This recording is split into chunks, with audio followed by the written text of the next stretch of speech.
Good evening, everyone.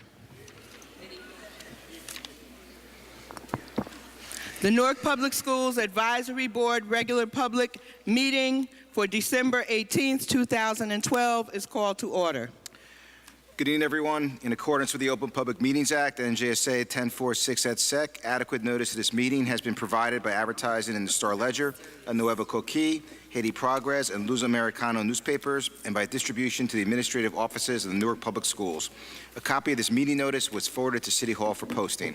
This is a regular advisory board meeting for Tuesday night, December 18th, 2012. We will now have the flag salute. Please stand.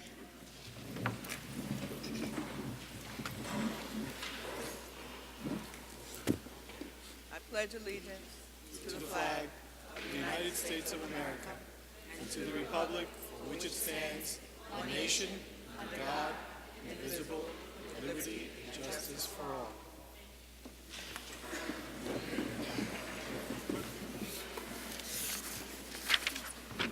Roll call. Mr. Jeffries, Mr. Kinney, Here. Dr. Lamore, Here. Mr. Lewis, Here. Ms. Matthias, Dr. McCreary, Here. Ms. Perella, Here. Ms. Pinto-Marin, Here. Chair Baskerville-Richardson. Here. Quorum is present, Madam Chair. Good evening, everyone. I welcome you to this meeting. This is actually our first regular meeting since we were hit by the storm. So we hope that everyone is well and that everyone is recovering or has recovered from that incident. And this is, of course, our final meeting of the year 2012. So when we meet again, we will be in the new year, which we always hope is a joyous and a prosperous one. So we send those greetings out to you. At this time, I would like to call to the microphone, Newark Vocational High School Principal, Dr. Kimberly Honick.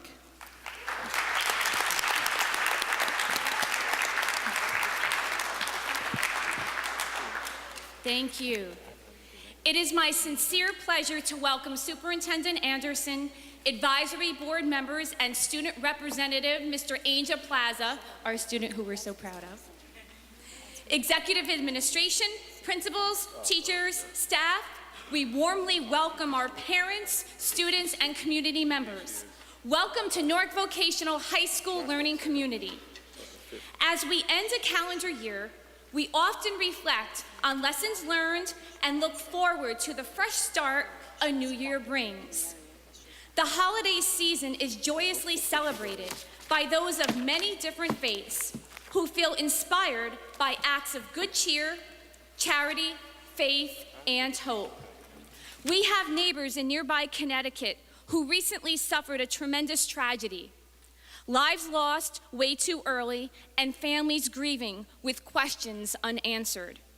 I respectfully ask you to join me for a brief moment of silence as we offer thoughts for those who perished, those who lost loved ones, those who are saddened and scared, and for the soul of the perpetrator whose heart was burdened.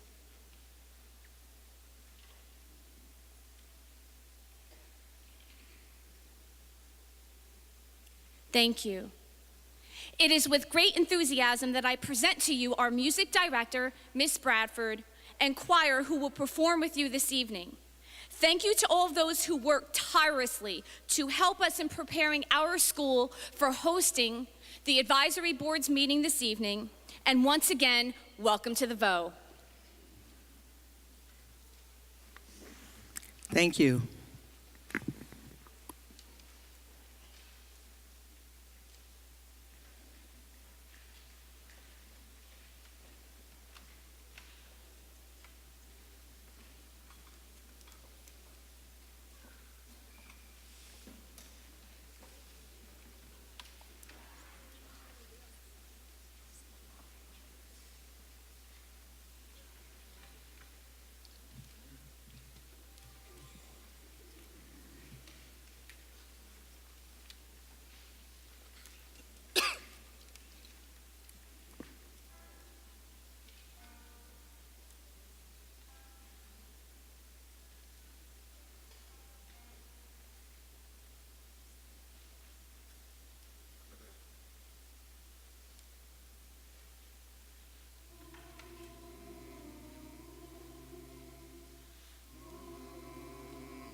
what I see, a star, dancing in the night with a tail as big as a kite, with a tail as big as a kite.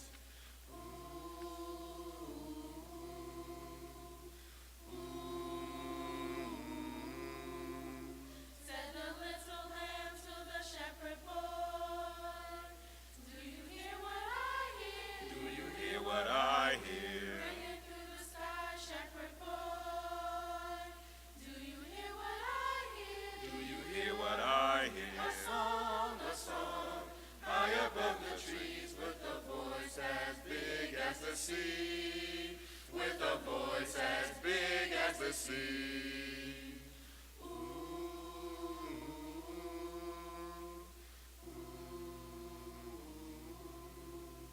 said the shepherd boy to the mighty king, do you know what I know? Do you know what I know? In your palace form, mighty king, do you know what I know? Do you know what I know? A child shivers in the cold. Let us bring him silver and gold. Let us bring him silver and gold.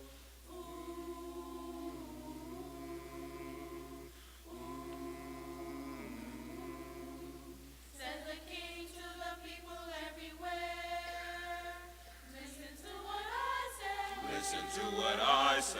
Pray for peace, people everywhere, listen to what I say. Listen to what I say. A child, sleeping in the night. He will bring us goodness and light.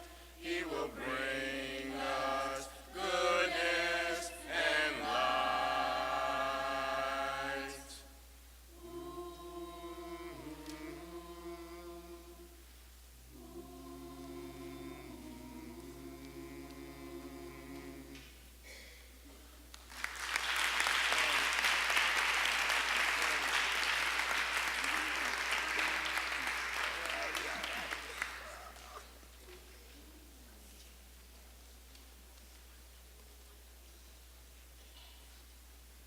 Gloria in excelsis Deo, Gloria in excelsis Deo, Gloria in excelsis Deo, Gloria in excelsis Deo, Gloria in excelsis Deo, Gloria in excelsis Deo, Gloria in excelsis Deo, Gloria in excelsis Deo, Gloria In excelsis Deo, Gloria in excelsis Deo, Gloria in excelsis Deo, Gloria in excelsis Deo, and in terra pax hominibus bone voluntatis, and in terra pax hominibus bone voluntatis, Gloria in excelsis Deo, Gloria in excelsis Deo, Gloria in excelsis Deo, Gloria in excelsis Deo, Gloria in excelsis Deo,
seem to hear words of good cheer from everywhere, feeling the air. Oh, how they pound, raising the sound over the down, telling the tale. Gaily they ring while people sing songs of good cheer. Christmas is here. Ding dong, ding dong, ding dong, ding ding dong.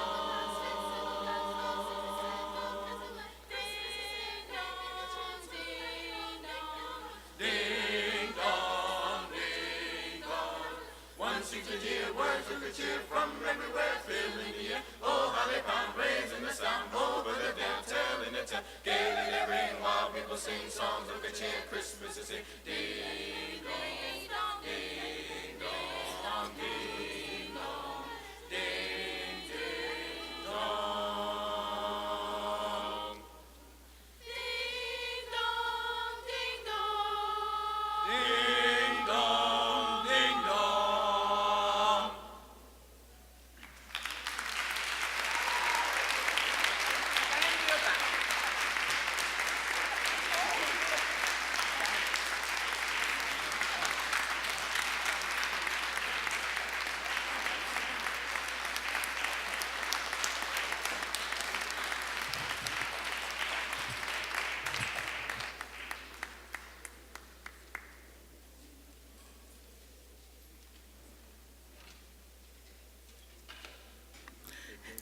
Thank you so much. That was absolutely beautiful. I am really overwhelmed. Can we please give these students and their teacher a big hand?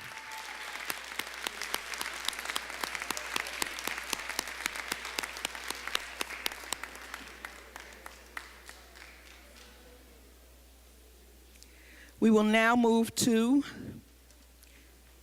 item 5, the approval of minutes.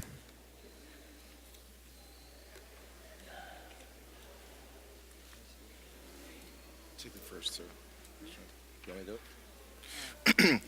Sure. Madam Chair, I think we should have 3 separate votes. Let's group the first 2 minutes, the December 1st, 2012, and the October 16th, 2012, for board members who were serving in the May 2012 to 13 period. It'll be 3 separate votes, Madam Chair. The first one will be for the first 2, December 1st, 2012, October 16th, 2012. Those would be for board members serving from 2012 to 13, current board members. The second vote would be for the May 24th, 2011 meeting for members that are serving the 11-12 term. And then the final vote would be for the 10-11 board members. That would be for the May 25th, 2010 meeting and the April 5, 2011 special meeting.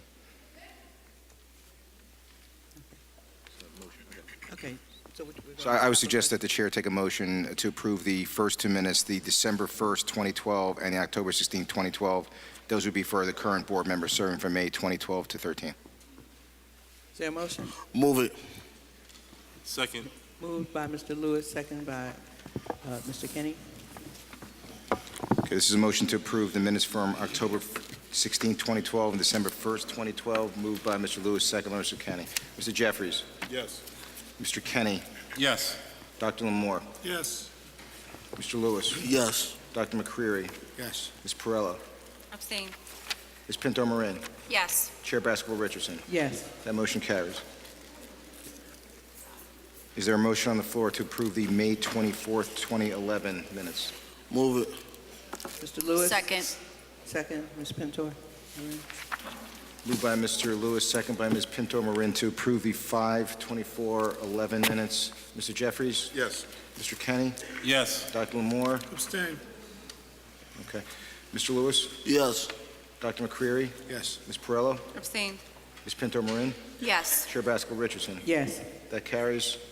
Final motion would be for the 10-11 year minutes. That's May 25th, 2010 and April 5, 2011. Is there a motion? Move it. Mr. Lewis, is there a second? Second. Dr. Lamore? Moved by Mr. Lewis, second for Dr. Lamore for the final 2 minutes, April 5, 2011, May 25, 2010. Mr. Jeffries? Yes. Mr. Kenny? Abstain. Dr. Lamore? Yes. Mr. Lewis? Yes. Dr. McCreary? Abstain. Ms. Perello? Abstain. Ms. Pinto Marin. Yes. Chair Baskel-Richardson. Abstain.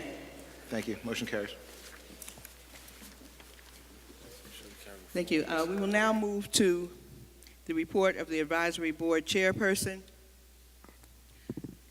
Good evening again, everyone. On behalf of the Advisory Board, I wish everyone a joyous holiday season.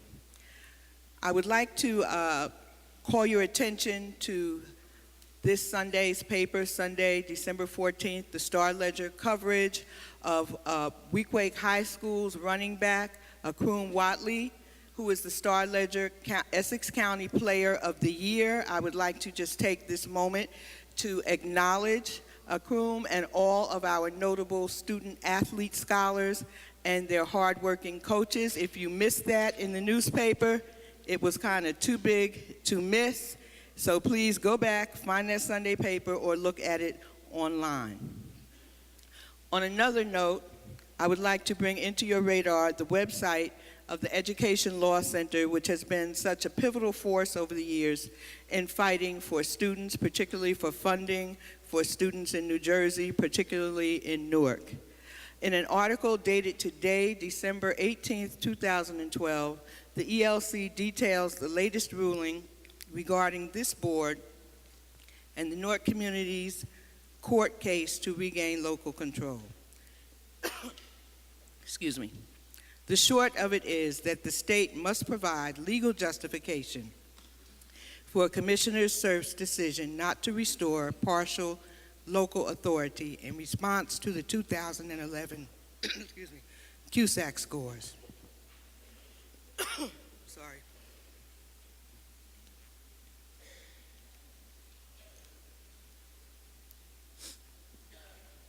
Okay, I'm just going to repeat that. The short of it is that the state must provide legal justification for a commissioner's CERF's decision not to restore partial local authority in response to the 2011 CUSAC scores. I urge everyone to go to the ELC website and read the article. These are the normal things: court cases and our students achieving despite the odds. On a sadder note, the unthinkable tragedy in Newtown, Connecticut has caused us all to wonder how such a horrific thing could happen and why gun violence, which we are not stranger to in this city, has become almost commonplace nationwide. I would ask at this time that we take a moment of silence for the victims of the massacre at Sandy Hook Elementary School.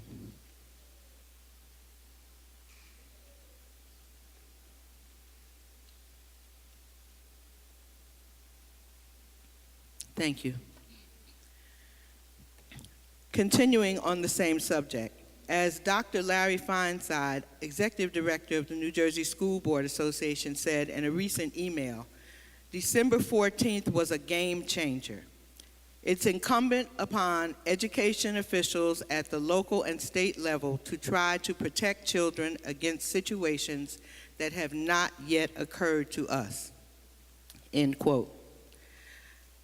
You might wonder what NPS is doing in reaction to this tragedy in Newtown, Connecticut. I have been assured that the Newark Public Schools is working to comply with all current and new safety plans and regulations that have been set forth by Trenton.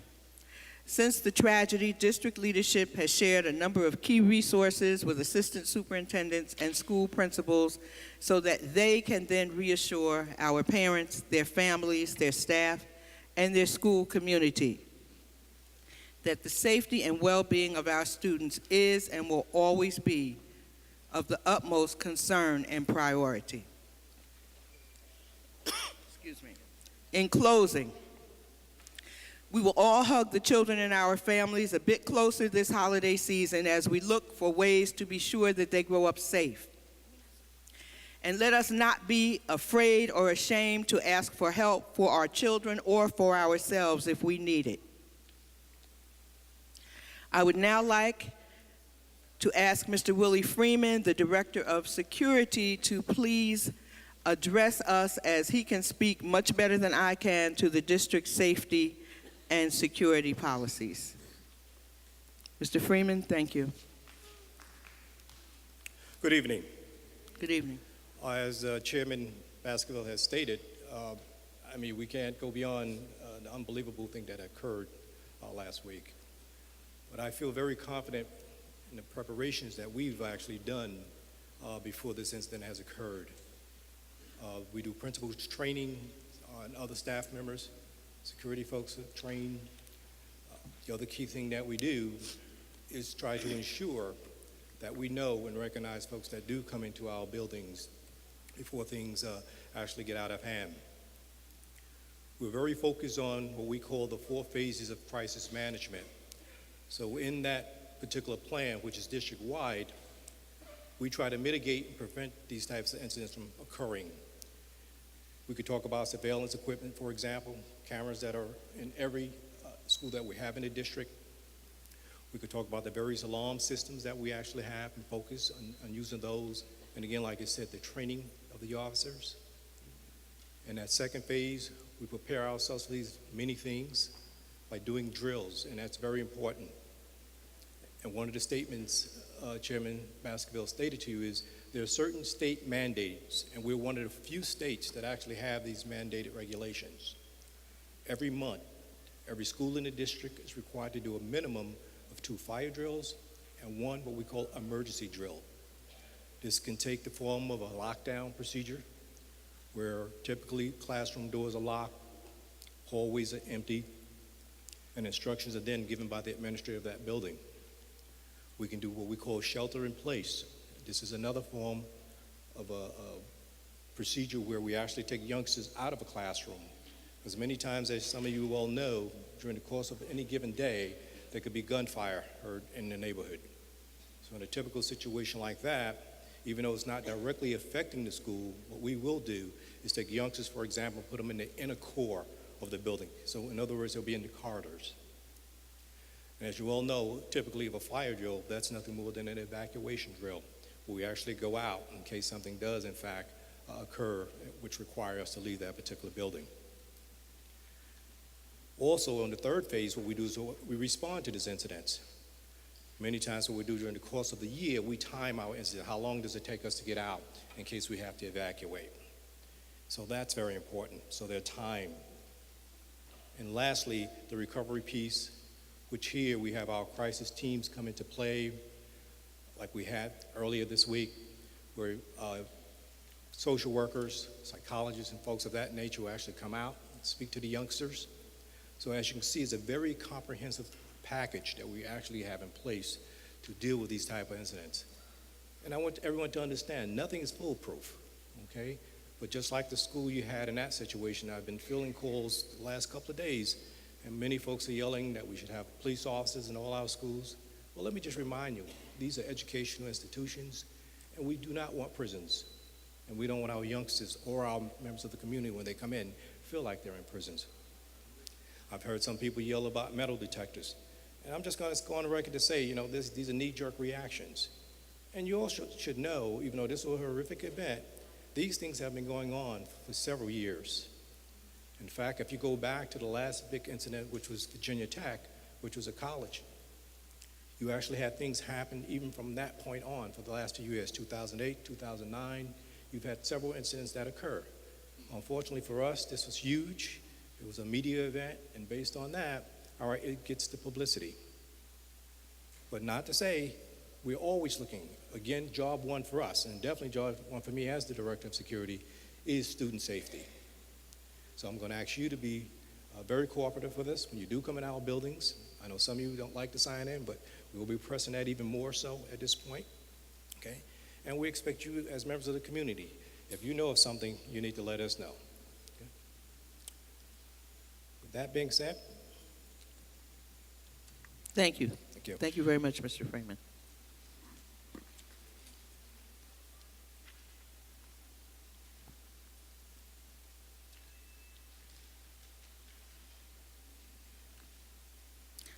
We will now move to item 7, parent recognition, which is done by the Constituent Services Committee. Mr. Kinney. Good evening to everyone. On behalf of the board, as well as our Constituent Services Committee, which includes Tia Morris, Nancy Deering. I'd like to defer my time to Angel Plaza, who is currently a senior here at Newark Vocational High School, who will one day be attending NJIT, Howard, Duke University, whatever school he decides to attend. So I'd like to defer my time to Angel Plaza. Thank you, Mr. Kinney. Mr. Plaza? Each day, throughout the district, hundreds of parents are making a difference in our schools, supporting their children's academic success by volunteering. The Newark Public Schools Advisory Board Constituent Services Committee wishes to recognize and express its appreciation to those parents and community members who devote their time, share their talents and resources with children, staff, and administrators to improve the quality of our schools and the lives of children. Each month, this committee and board will continue to recognize parents and guardians who support our district-wide family and community engagement program consisting of activities focused on parenting, communicating, volunteering, learning at home, decision-making, and community involvement. This month's honorees are Sharifa Moore from Newark Vocational High School, Edith Canberra from Lafayette Street School, Carla Martinez from 14th Avenue School, Milagros Medina from Ridge Street School, and Makiba Johnson from Cleveland School.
Thank you very much, parents. We really appreciate your participation.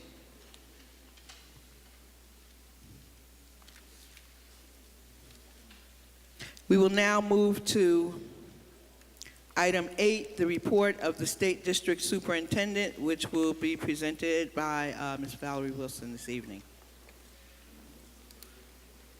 Board members will have to step down.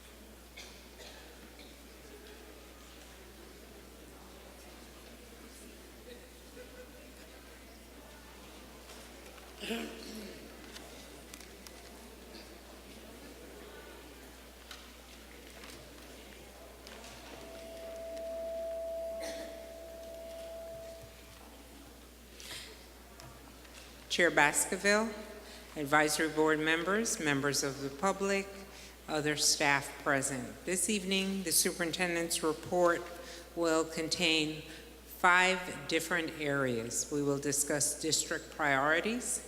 Common Core will be discussed by Dr. Caleb Perkins. Special education will be discussed by Dr. Lauren Katzman. The high school task force will be presented by Mr. Brad Haggerty, and I will return to the microphone to present on NJQZAC. As you are aware, we have had an ongoing conversation this year about district priorities.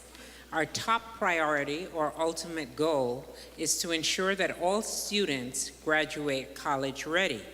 And there are various strategies we will use to get there, from determining that we need to transform our teaching and learning by making sure we have effective professionals in every classroom, cultivating transformational school leaders, and we will create the enabling conditions for that transformation to occur. Excuse me, ladies and gentlemen.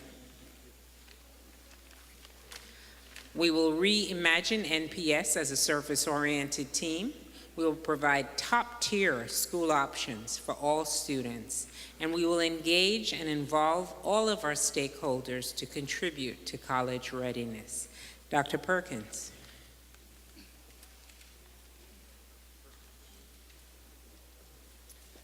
Thank you and good evening. Part of engaging all stakeholders in the goal of college readiness is to help everyone understand the Common Core State Standards Initiative. 46 states, including New Jersey, adopted the Common Core as a way to be clear about what students need to do in order to become college ready, particularly in the areas of English language arts and mathematics. And so what those Common Core standards ultimately are a clear and consistent list of expectations for students across the country. What the district is engaging in, based in large part based on feedback from the community and the board, is an effort to reach out to parents, caregivers, and community members across the city to explain what the Common Core is all about. And the good news is that we have some good resources that already exist. The Parent Teacher Association has collaborated with the Common Core authors to put together documents that help explain in brief what the Common Core is all about at each grade level in math and English, so parents and caregivers can have documents they can use right away. In addition, the Council of Great City Schools has created documents that capture something that was requested in a previous board meeting, which is the Common Core in common language.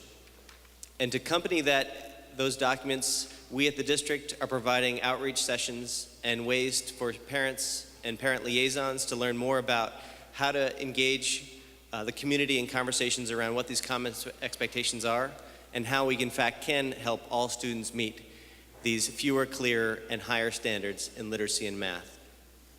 And with that, part of the conversation is how do we help all children do this? And that brings us to the conversation on special education and Dr. Lauren Katzman's work.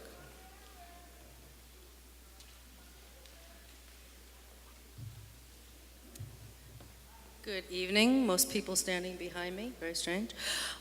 So what I'm showing, and it's hard to see, I know, are the goals of the Office of Special Education. I'm planning to come back here in January and talk about a much more detailed plan of action. So I just wanted to give people a sense of where we're focused. The major goal of the Office of Special Education is to develop the instructional and operational capacity in schools so they can make sure that students with disabilities are achieving as their peers without disabilities.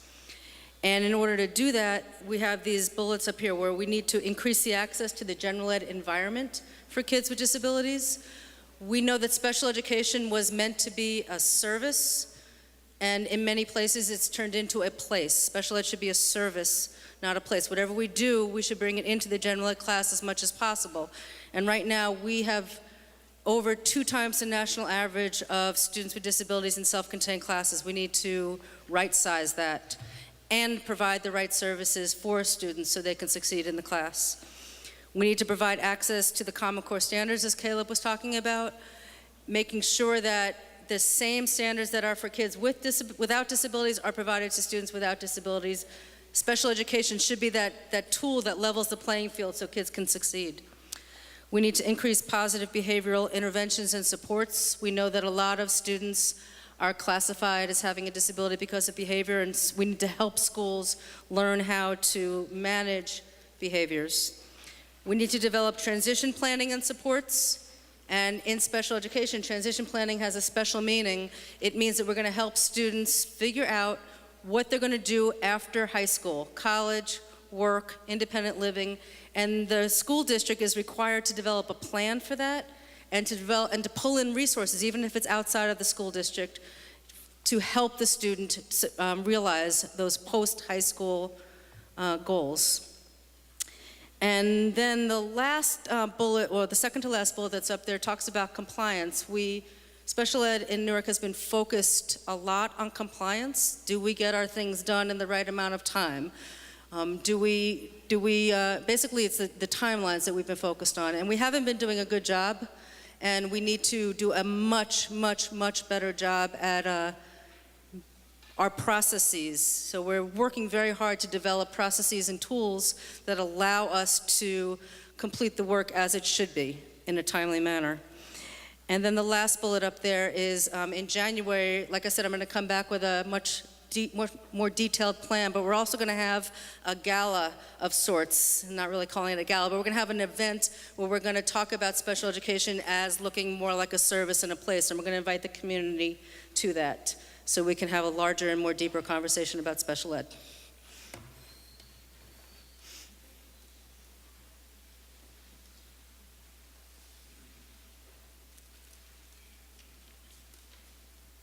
Good evening, everyone. I'm going to first return to that initial slide and draw our attention to that box at the lower right-hand side that says, provide top-tier school options for all students.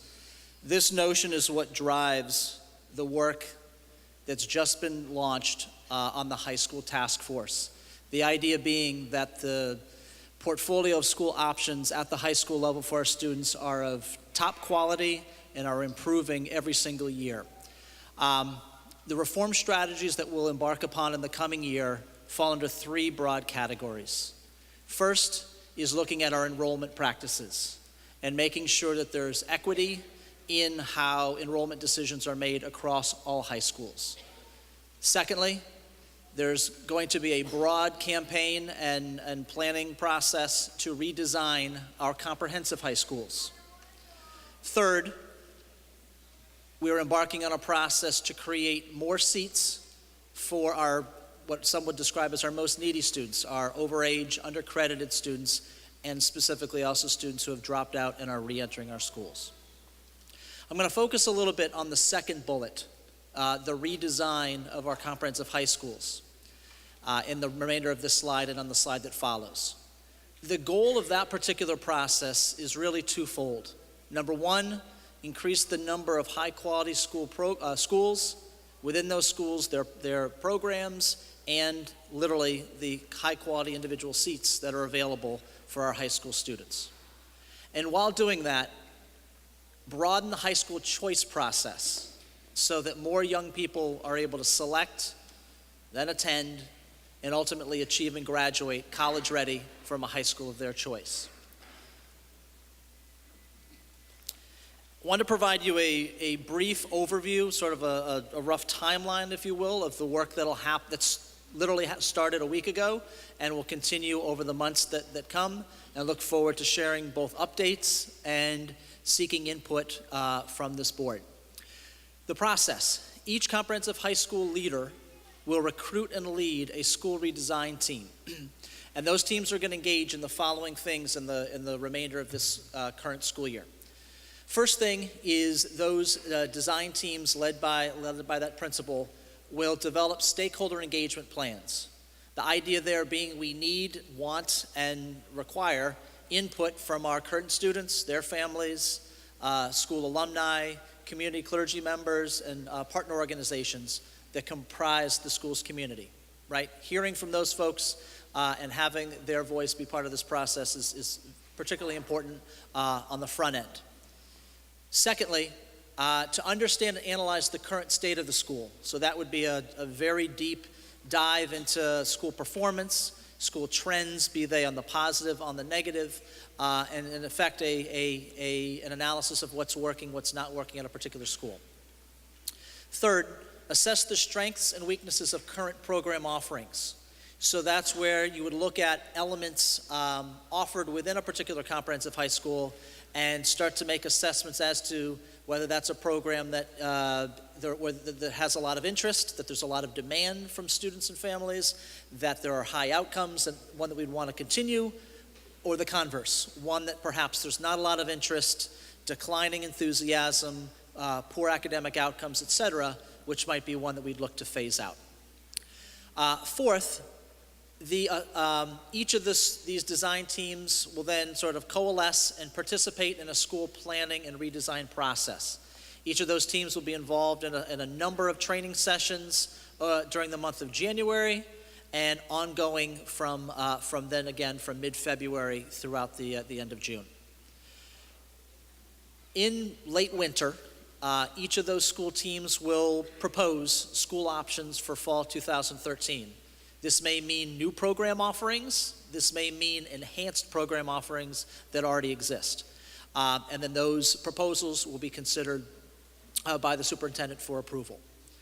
Second to last is that each of those schools will then plan and execute a recruitment campaign targeting incoming students. So that what we're picturing is the month from roughly early to mid-February through mid-March being a month where there's not a 13 or 14-year-old in this city that doesn't hear about and know about our high school options for next fall. You can expect, again, a blitz of recruitment efforts in all different sources of media to get that word out, to build both awareness and enthusiasm for the exciting new options we anticipate for fall 2013. And finally, from that midwinter point throughout the remainder of the spring, an effort to continue to build out all elements of each school's design such that every one of those schools and their programs composed within are ready for successful implementation beginning summer 2013. Look forward to sharing updates on this work in the coming months with all of you.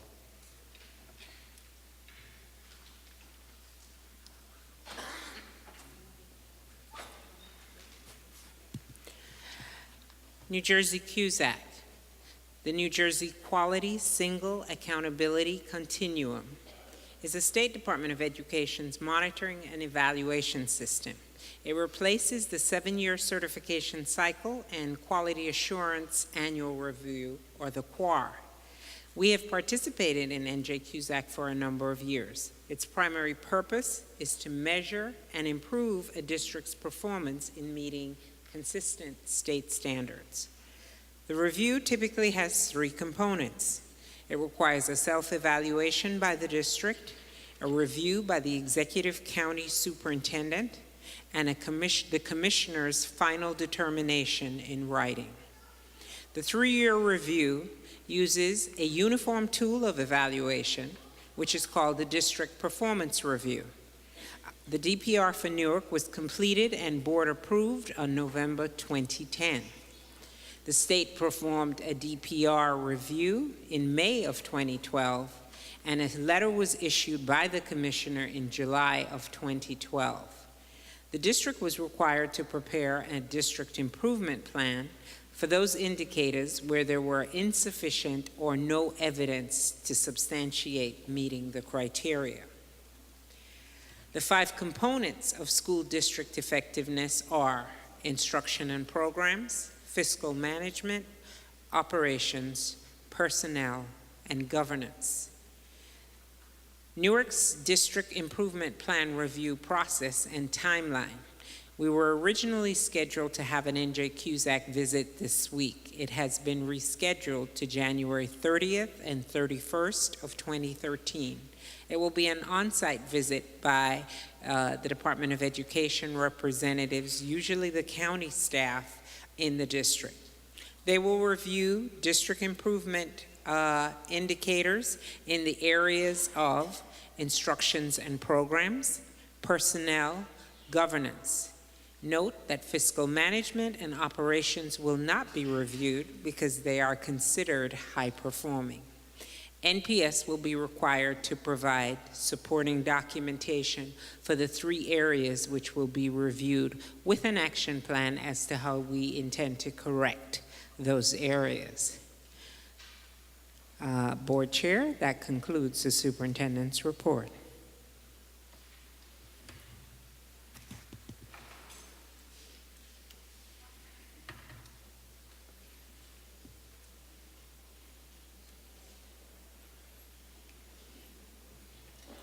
Can I have the board return to the dais for questions, please?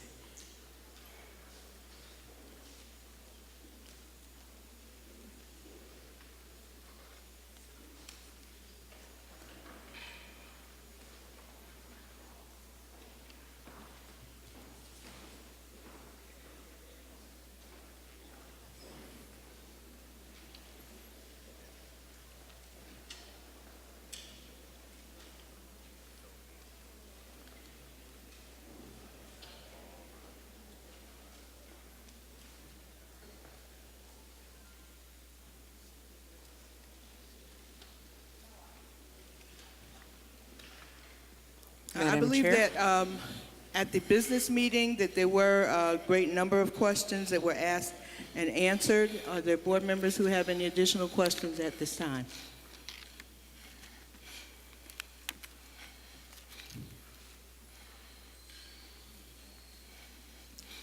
Thank you, Ms. Wilson. You're welcome.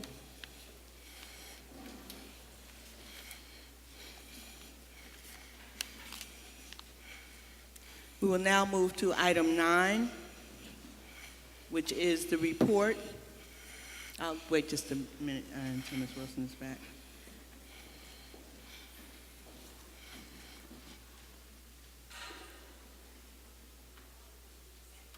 We will now have the report of the student representative, Mr. Angel Plaza. Thank you. State Superintendent Cami Anderson, Ms. Baskerville, Advisory Board Chairperson, Advisory Board members. Last week on Wednesday, December 12th, we had our first student leadership group meeting. There were 9 people in attendance, including myself, Ms. Daring, and Ms. Best from the Office of the Ombudsman. We had student leaders from Shabazz, University, and Weequahic High Schools. We introduced ourselves and then discussed our high school experience and things that we can do to improve it. For one thing, our relationships with guidance counselors. Questions came up asking, does your counselor stay with you all 4 years throughout your high school career? And also, does your guidance counselor set up appointments to meet with you regularly? I know that some of the student leaders in the meeting said that some of them, their guidance counselors had changed over the years and they never really established a good connection with the guidance counselors they have now. And that was an arising problem that a lot of them had experienced. Another thing they also stressed concern was the ability to check their grades. Since many of them would like to stay on top of the grades, they don't know what their grade looks like until the end of the semester. Now, since the meeting, we've learned that there are plans underway to expand the Power School pilot to include parents and students, so more of that is to come up front. And a lot of them also agreed on that they would like to establish a centralized e-board where students can look up college information. I understand that a lot of schools have their own e-board, but they just want one centralized e-board where anyone can go there and look up general college information besides using College Board. I also attended a New Jersey AXO holiday party on Sunday and met up with 3 freshmen, 2 from Shabazz and 1 from American History. Now, they all told me that they would like more alumni/mentors to come in and speak to students. Excuse me, Mr. Plaza, I'm just losing a little bit of what you're saying. I'm sorry. If you could just start that last section again. I'm sorry. I attended a New Jersey AXO holiday party on Sunday and met up with 3 freshmen, 2 from Shabazz and 1 from American History. They all told me they would like more mentors to come in and speak to the students. A lot of them would like to see, more positive figures come into the classroom and just tell their experience of how they got through high school, through college, or even through life. So a lot of them really want that. They want to see somebody who looks just like them, who wants to be just like them, and come in and just speak to them, be either together or they say boys or girls separate.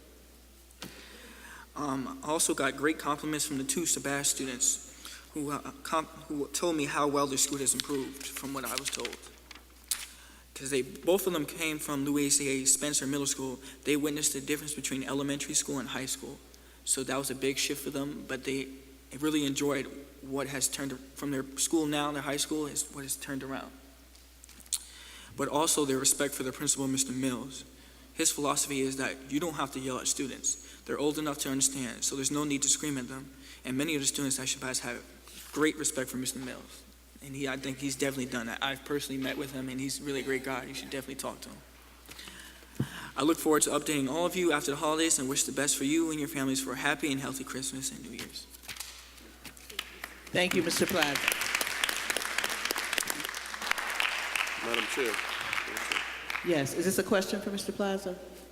Was the question based on the issues Mr. Plaza just put on the table? Yes. Okay, related to his report. Yeah, based on, I have some questions related to guidance because Mr. Plaza raised some issues about our guidance services right now, and I've also heard from many of our students that they've had some concerns with guidance.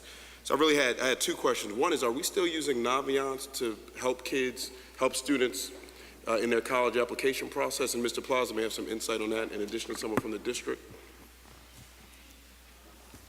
I think I see a nod that says yes from the academic team, so yes, we are using Naviance.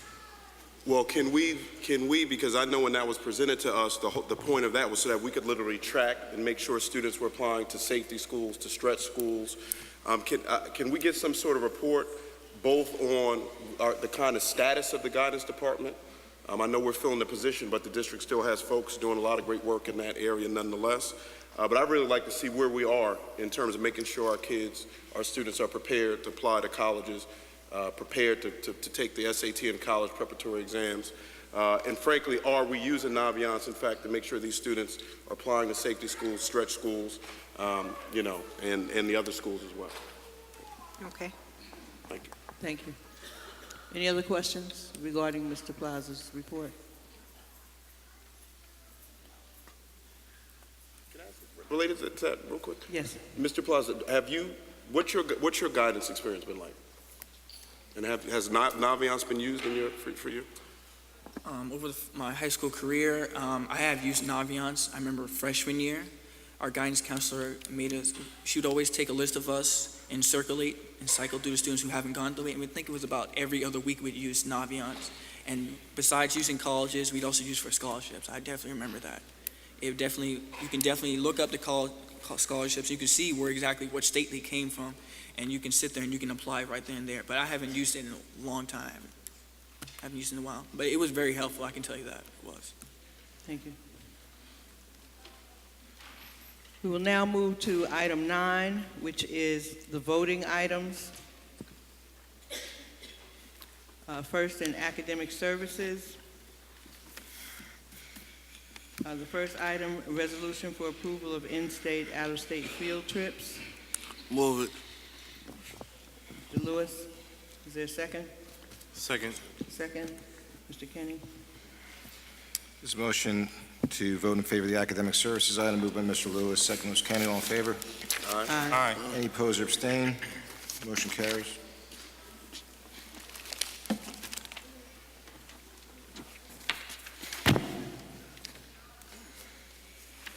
There are 17 finance items. Can we have a motion to vote on these items as a whole? Move it. Mr. Lewis, is there a second? Second. Second. Mr. Pintor? There's a motion to move these finance items as a package, numbers 1 through 17, moved by Mr. Lewis, second by... No. This is a motion to move them as a package, not to vote on them. All in favor? Aye. Any opposed or abstain? We'll be voting them as a package. Okay, can we now have a motion to vote on these resolutions? Move it. Mr. Lewis? Mr. Lewis, 6 in a row. Second. Second. Second. Oh. Who's that? We'll give it to Defer to the lady. Give it to the lady. Okay. Ms. Pinto-Moran. Okay, finance items 1 through 17. Mr. Jeffries? Yes. Mr. Kenny? Yes. Dr. Lamore? Yes. Mr. Lewis? Yes. Dr. McCreary? Yes. Ms. Perello? Yes. Ms. Pinto-Moran? Yes. Chair Basketball-Richardson? Yes, Finance items approved. thank you. We will now move to the public participation section of our meeting.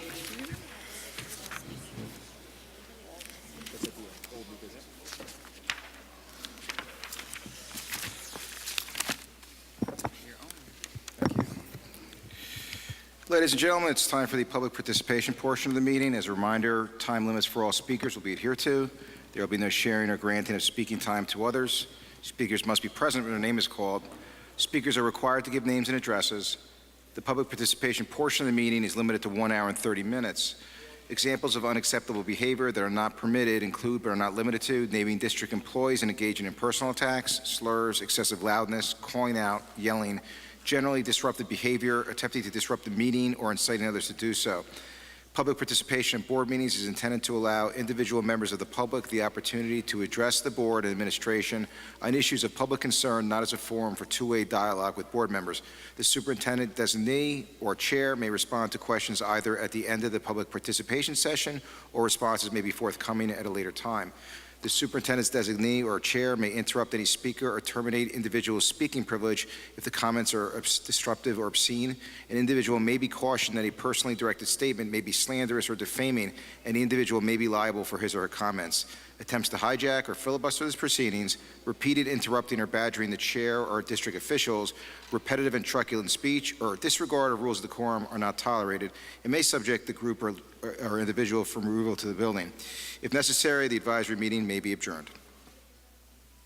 Thank you. I'd just like to reiterate two things that were just said, just so that they stand out clearly. And one is that the board does not respond to speakers. At the end of the entire public speaking session, any board member or staff may choose to address a particular issue. And the other issue is that there will be two bells. The first will sound after 2 minutes. At that time, there is 1 minute remaining.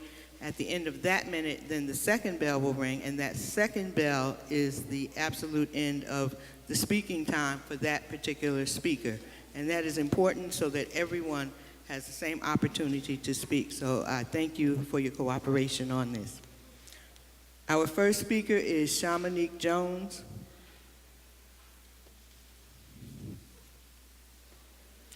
Next speaker, Quamira Folger. Zanaya Williams, Jamira Armstrong,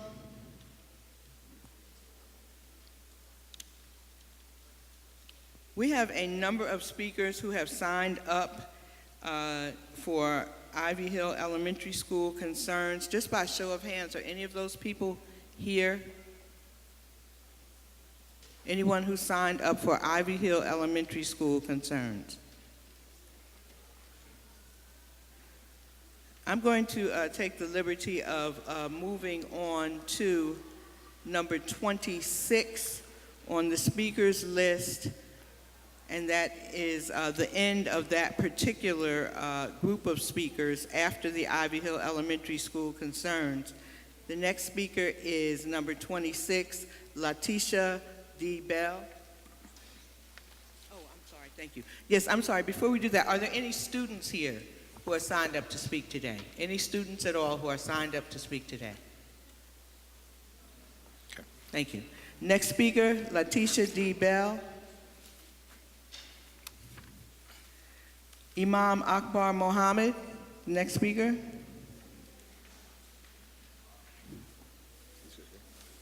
Next speaker, Bahija Abdullah.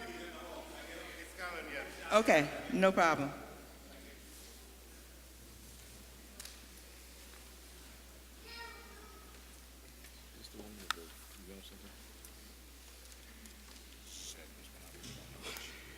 Oh, and one other note, I just want to be sure that everyone is clear that we ask all speakers to please state your name and address for the record. Good evening. Good evening. My name is Bahija Abdullah. I live in Newark, New Jersey, 400 15th Avenue. My name is Bahija Abdullah. I live in Newark, New Jersey, 400 15th Avenue. There are three major religions, etc. Islam, Christianity, and Judaism, two of which Christians and Jews are allowed to celebrate their religious holiday due to public school closing, except Muslims. Let's make something good even better tonight. Put our generosity into action and allow public school closing for Muslims to also be allowed to celebrate their annual religious holiday, which is highly important in the Muslim community. Thank you. Excuse me for my mistakes. Thank you.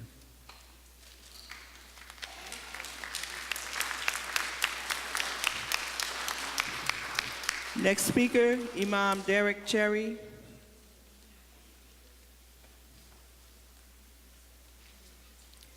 Next speaker, oh, he's coming? Okay.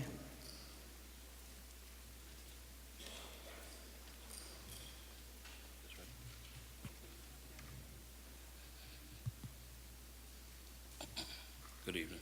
Good evening. Milton Bismillahir Rahmanir Rahim. With the name of Allah, God, the merciful benefactor, the merciful redeemer. First, let me thank Sister Wafia Muhammad for this initiative that's way overdue. And I'd like to thank the advisory board for this audience and the superintendent for this time also. I'm not going to be long. Let's just say in this audience we have Muslims here who are old enough to be my parents, and what we're asking for has not taken place in their time. And we have two of my elder sisters here, and what we're asking for has not taken place in their time. And I'm here now, and this has not taken place in my time in the public school system in Newark, which I enjoyed. I also have 4 other children, and it's not taking place in their time. So we're here asking you real respectfully to hear us, to hear our call for justice, for equality, to come together. If you know on our days, it was reminded me that sometime when the kids take off this day in school, it's during test time.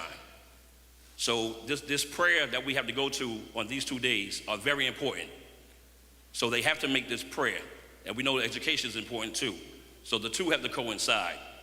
There was a quote from Mr. Woody Guthrie. I think he's a folk singer. And it says, life has a tendency of not standing hitched. You have to ride it like you find it. You got to change with it. If a day goes by that you don't change one of your old notions for new ones, that is just like about trying to milk a dead cow. And the time is now for change. We're asking you respectfully to please hear us. If you know on these days when we have our holidays, we come together, Christians, we all have families, Christians and Muslims all together.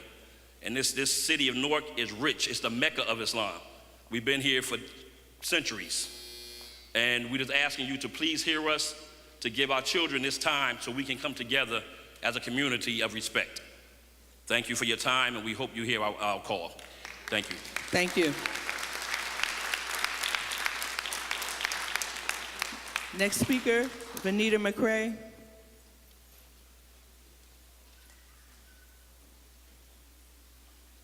Next speaker, Wafia Muhammad.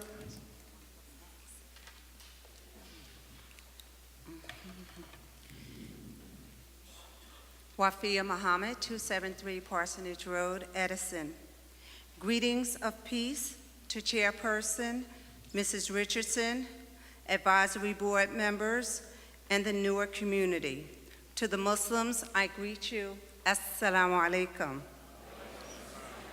I'd like to thank Chairperson, Mrs. Richardson, for your expeditious response to my November 26th letter requesting that Newark Public Schools close during the Muslim holidays known as Eid.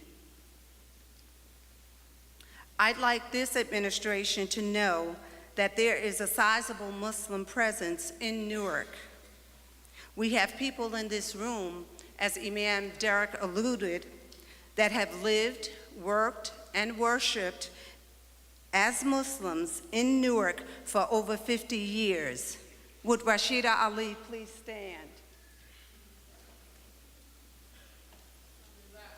Thank you, alhamdulillah. I'd like at this time for all of the Muslims to stand and be counted. This is our Muslim community. We pray that our request will be honored, because accepting no is not an option. Thank you. Thank you.